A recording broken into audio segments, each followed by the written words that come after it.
Ya, penduduk pendatang di wilayah Kute selalu ditertibkan pihak Kelurahan Kute guna menjaga keamanan wilayah.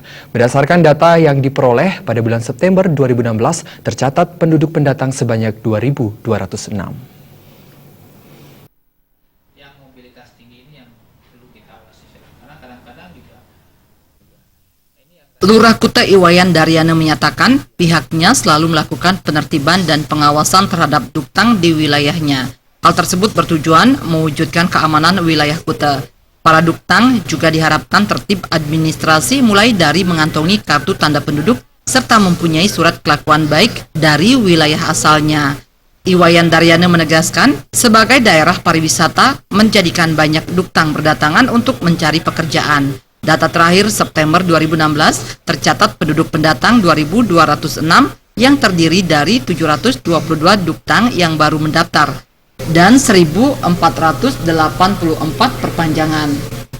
Pihaknya juga rutin melakukan pemantauan yang melibatkan lembaga adat, masyarakat, serta LPM.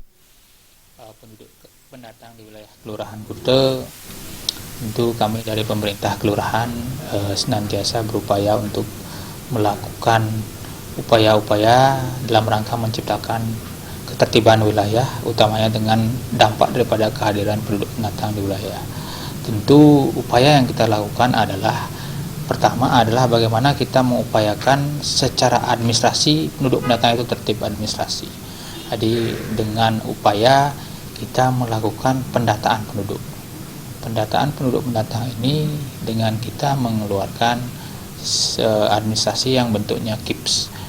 Jadi melalui pendataan itu kami bisa mengetahui berapa sih jumlah penduduk pendatang ada di wilayah kelurahan kami dengan menggunakan aplikasi pendataan. Jadi kita tahu perkembangan penduduk pendatang itu setiap bulannya berdasarkan pelaporan yang mereka lakukan kepada kita.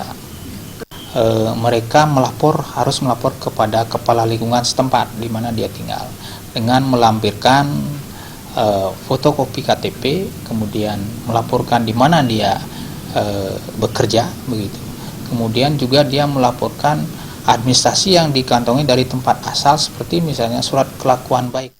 Iwayan Daryana berharap agar seluruh masyarakat Kute turut menjaga keamanan wilayah mulai dari tertib administrasi. Desak Aryani dan Indrawan.